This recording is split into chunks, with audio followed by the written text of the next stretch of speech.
পলাশবাৰীৰ বিধায়ক হেমাংগ ঠাকুৰীয়াৰ বৃদ্ধ মাতৃৰ বিৰুদ্ধে মন্তব্য কৰি গ্ৰেপ্তাৰ এজন যুৱক।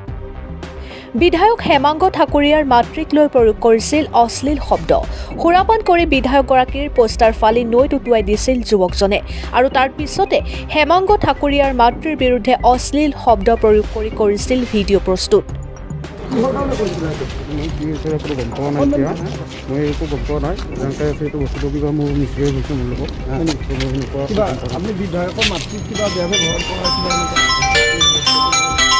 সেয়ে ইয়াৰ বিৰুদ্ধে পলাশবাৰী থানাত এজাহাৰ দাখিল কৰে বিধায়ক হেমাংগ ঠাকুৰীয়াই। লগে লগে আৰক্ষীয়ে আটক কৰে মিৰ্জা বটিয়াপাৰাৰ সুমিত দাস নামৰ যুৱকজনক। বৰ্তমান আৰক্ষীয়ে জেল হাজতলৈ প্ৰেৰণ কৰিছে যুৱকজনক। Bureau report, Arunodoy Assam. মাত্ৰ একেবাৰে কম বয়সৰ গম পালোঁ। এই যুৱকজন আমি কেইদিনমান আগৰ পৰা ন'টিছ কৰিছোঁ তাক। আমাৰ দুজনমানে ন'টিছ কৰিছে, আমাৰ গাড়ীৰ ওচৰতো আহিছিলে এবাৰ। অলপ তাৰ মুভমেণ্টবিলাক অলপ বেলেগ আছিলে। তাক অলপ আমি সন্দেহজনক অৱস্থাত ৰাখিছিলোঁ ল'ৰাজনক। আমাৰ প্ৰত্যক্ষ কৰিছিলে বহুতে, তাক অলপ সন্দেহজনক, ইমান আননেচাৰেল তাৰ আছিলে বিহেভিয়াৰ ল'ৰাজনৰ। আমি তাক লক্ষ্য কৰিছিলোঁ কেইদিনমান আগৰ পৰা, আৰু আমাৰ গাড়ীৰ আশে পাশে তাক দেখা গৈছিলে কেইদিনমান আগৰ পৰা। আমি তথাপিও ইমান এটা বিষয়টো ইমান এটা চিৰিয়াছলি লোৱা নাছিলোঁ। কিন্তু আমি আজি দুদিন আগতে এটা ভিডিঅ' প্ৰত্যক্ষ আমি কৰিলোঁ, আৰু সেই ভিডিঅ'টোত সি ল'ৰাজনে যিখন মোৰ এটা বেনাৰ, সেই বেনাৰখন সি নি পেলাই আৰু বিভিন্ন গালি গালাজ কৰি, আৰু আটাইতকৈ ডাঙৰ কথা, মোৰ মাতৃ, যি মাতৃয়ে নেকি আমাক সকলোকে জন্ম দিয়ে, মোক জন্ম দিছে, আপোনালোকৰ সকলোৰে মাতৃ আছে, আপোনালোকৰ মাতৃয়ে জন্ম দিয়ে, সেই মাতৃক সকলোৱে সন্মান কৰে। আপোনালোক এই ক্ষেত্ৰত মোৰ মাতৃৰ প্ৰতিও তেওঁ এটা অশ্লীল মন্তব্য এটা প্ৰকাশ কৰিছিলে, আৰু এইটোত আমি নিশ্চয়কৈ গোটেই পৰিয়াল মৰ্মাহত হৈছিলোঁ। আৰু দেখা গৈছিলে আমি পিছত গম পালোঁ যে সেই ল'ৰাজনে ইতিমধ্যে তাৰ ওচৰৰ পৰা যেতিয়া আমি গম পালোঁ যে বিভিন্ন সময়ত বিভিন্ন এজন ব্যক্তিৰ লগত সি কাজিয়া পেচাল কৰে, এনেকুৱা ধৰণৰ ল'ৰা এজন। আৰু ওচৰৰ চুবুৰীয়াৰ লগত যথেষ্ট সময় তাৰ কাজিয়া পেচাল হয়। আৰু এজন ল'ৰাই যদি আমি পলাশবাৰী সমষ্টিত আমি শান্তি শৃংখলা বৰ্তাই আমি ৰাখিবলৈ চেষ্টা কৰোঁ। বিভিন্ন ক্ষেত্ৰত এইটো আমাৰ বিধায়কৰ দায়িত্ব যে সমাজখনত আমি শান্তি শৃংখলা বৰ্তাই ৰাখিব লাগিব। আমি সকলোকে সন্মান দি সন্মান সহকাৰে সকলোকে, মহিলাই হওক, যিকোনো ব্যক্তি, জ্যেষ্ঠ ব্যক্তিয়ে হওক, সকলোকে আমি সন্মান দিব লাগে। আৰু সেইটো এটা বিধায়কসকলে আমি পাৰ পৰিশ্ৰমে আমি সকলোতে আমি এই মন্তব্য প্ৰকাশ কৰোঁ, যাতে সকলোকে সন্মান জনাব লাগে, এনেকুৱা ধৰণৰ আমি মন্তব্য প্ৰকাশ কৰোঁ।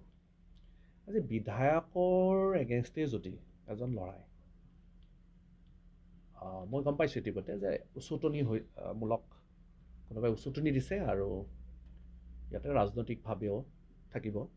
আৰু যদি এজন ব্যক্তিয়ে কোনোবাৰ উচতনিত ৰাজনৈতিকভাৱে এজন জনপ্ৰতিনিধিক যদি তেনেকৈ কৰিবলৈ সাহস পায়, তেতিয়া সাধাৰণ জনতাক সেই ল'ৰাজনে,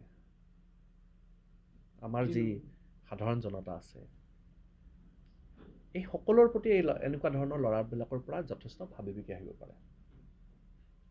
আৰু এইটোৰ কাৰণে বহু ভাবি চিন্তি শেষ মুহূৰ্তত আমি FIR দিবলৈ আমি বাধ্য হৈ গ'লোঁ, যে এজন ল'ৰাই যদি জনপ্ৰতিনিধিক তেনেকৈ বিধায়ক হৈ থাকোঁতে যদি এজন বিধায়কৰ এগেইনষ্টে, আৰু তেওঁৰ মাতৃ, বৃদ্ধ মাতৃ, যি মাতৃ নেকি মোৰ মাতৃ, আপোনালোকে সকলোৱে জ্ঞাত, যে এখন মেনেজমেণ্ট কলেজৰ তেওঁ গভৰ্ণিং বডিৰ প্ৰেছিডেণ্ট হৈ আছে, এজন ৰিপুটেড মহিলা।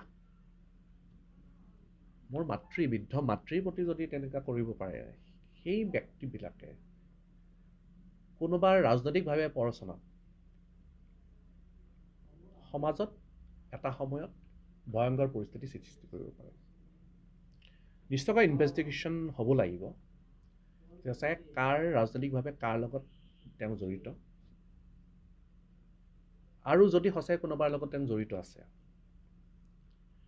যাক তেওঁ ৰাজনৈতিকভাৱে তেওঁ আগবঢ়াই লৈ যাবৰ কাৰণে তেওঁ আজি যদি এইখিনি কৰিছে, যাৰ তলত তেওঁ কাম কৰি আছে, সেইজনৰে সংস্কাৰটো চাব লাগিব। ভৱিষ্যতে যাতে পলাশবাৰী সমষ্টি অশান্তিকৰ নহওক, তাৰ বাবে আমাৰ প্ৰত্যেকৰে দায়িত্ব আছে, আৰু বিধায়ক এজনৰ দায়িত্ব আছে পলাশবাৰী সমষ্টিৰ যাতে অৰাজকতাৰ সৃষ্টি নহয়। আজি পলাশবাৰী সমষ্টিত অৰাজকতাৰ সৃষ্টি কেতিয়াও মই কৰিব নিদিওঁ, আৰু ৰাইজেও কৰিব নিদিয়ে। পলাশবাৰী সমষ্টিৰ ৰাইজ শান্তিপ্ৰিয়, আৰু এনেকুৱা ধৰণে ৰাজনৈতিকভাৱে যদি কোনোবাৰ লগত লগ লাগি পেলাই, মই ভাষ্য গম পালোঁ যে কোনোবাই উচতাইছে বুলি আপোনালোকৰ মিডিয়াৰ পৰাই দেখিলোঁ মই বাইট এটা, যে তেওঁক উচতাইছে। আৰু যদি ৰাজনৈতিকভাৱে কোনোবাই উচতাইছে, সেই ৰাজনীতিবিদজন কেনেকুৱা হ'ব লাগিব, এইটো ইনভেষ্টিগেশ্যনত নিশ্চয়কৈ আহিব, আৰু নিশ্চয়কৈ তাৰ এটা ইনভেষ্টিগেশ্যনত গোটেইখিনি কথা আহিব। কোন জড়িত আছে, কোন ৰাজনীতিক নেতা তাত জড়িত আছে, আৰু কিয় তেনেকৈ মন্তব্য কৰোৱা হ'ল তেওঁৰ দ্বাৰা, বা তেওঁ যি মই আজি কেইদিনমান আগৰ পৰা যিদৰে মোৰ গাড়ীৰ ওচৰত তেওঁক দেখিছোঁ অলপমান নেচাৰেল অলপ এক্টিভিটি, আৰু মোক জনাইছে আৰু বেলেগ দুটামান কথা আছে, কিন্তু পুলিচক জনা হৈছে যে যদি কোনোবাৰ পৰা ৰাজনৈতিকভাৱে আজি যদি পইচাৰো যদি লেনদেন কৰি পেলাই যদি বিধায়কৰ যদি ভাবুকি আনিব পাৰে, সেই ব্যক্তিয়ে অনাগত দিনবিলাকত পলাশবাৰী সমষ্টিৰ ৰাইজৰ কি কৰিব পাৰে, এইটো এটা ডাঙৰ প্ৰশ্নবাদক চিন, আৰু সেইটো কাৰণে এই বিষয়টো অত্যন্ত গুৰুত্ব সহকাৰে লোৱা হৈছে। নাই, নিশ্চয়কৈ এই কথাটো যদি এজন বিধায়কৰ তেনেকুৱা সাধাৰণ জনতা আপোনাক বা সাধাৰণ জনতাক সেই ব্যক্তিজনে কেনেকুৱা কাৰ সাহসত তেনেকুৱা কৰিছে, এই গোটেইখিনি তথ্য আহিব লাগিব। নিশ্চয়কৈ সেইটো কাৰণে